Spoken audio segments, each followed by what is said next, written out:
Let me take the same points once again. You have this line AB. Coordinates of A are x1, y1. Coordinates of B are x2, y2.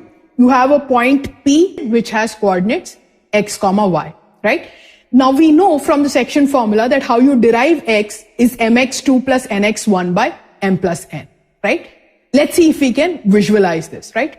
You have one straight line. Earlier when we understood section formulae, we dropped perpendiculars and got these two triangles, right? These two triangles are similar, correct? So if AP is to PB is M is to N, this will also be M and this will be N, right? Similarly, the third side, this will be M and that will be N, right? Because these two are similar triangles, right?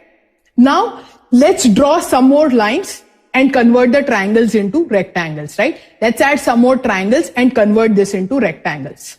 Now, this is the figure we have.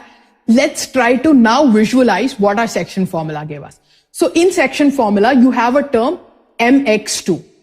How can you see mx2 in this diagram? mx2 is nothing but the area of this large rectangle. This large rectangle is nothing but mx2. Why? Because this height is m and this length is x2, right? Because the x coordinate of point B is x2, right? So this is x2, this is m. So this is nothing but the area mx2. Okay, let's shade this. We have this area mx2. Now we need to add another value to it. We need to add nx1, right? Here you see you're adding nx1. Can you visualize nx1 on this diagram? Can you visualize nx1 on this diagram? Area of this small rectangle is nothing but nx1, correct? Area of this small rectangle is nothing but nx1 because this is n, this distance is n, and this is x1, correct? This is x1, which is nothing but the x coordinate of point. So this rectangle is nx1. So now we'll shade this also, right? Because that is part of our. Now you have this one large rectangle and this small rectangle. Now look at these two rectangles, right?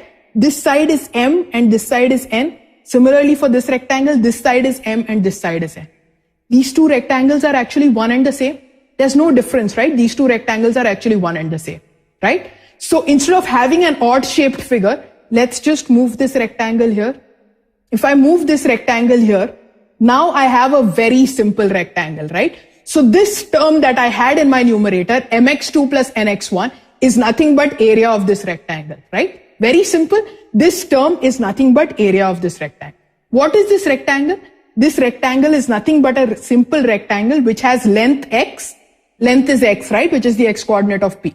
Length is x and breadth is m plus n, correct? Length is x and breadth is m plus n. And the area I know is mx2 plus nx1. Now, if I need to find out the length, what will I do? I'll divide the area by the breadth, right? I take m plus n, divide the area by it, I'll get the length. That's how you get x is mx2 plus nx1 by m plus n. This is a visualization. So now you've understood section formula completely, right? Just remembering that one formula does not mean knowing what section formula is, right? Does not mean knowing what it is. Does not mean you'll be able to solve application-based questions. You'll not be able to link it to physics. Now you've truly understood the concept, right? Because now even without teaching you moment of force in physics, if I give you a problem, you'll be able to solve it because it's nothing but section formula, right? Similarly, if you knew the concept in physics, right, how to support planks, you'll automatically know section formula. All of these are one and the same, right? And that's how we need to learn the concept. Now we truly understand this concept, right? We understand what the application is, right? Which is planks with different weight and supporting them, right? Fulcrums and supports. We understand variably what is the formula that actually represents this. How do you calculate the value of the support? We understand it diagrammatically, right? It is nothing but the area of this rectangle, right? What it is representing is nothing but area of this rectangle.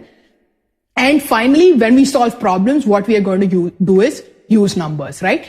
Instead of these specific points, generic points x1, y1 or x2, y2 that we had, when we solve a problem, we'll have specific values for this, right? Each of these x1, y1, x2, y2, all of them will have specific numbers, right? So once we solve problems where we use specific numbers, you would have completed the concept in all possible ways, right? Now you completely understand section formula. You don't need to mug up anything, right? You truly understand the concept. Let's see if we can now solve a problem.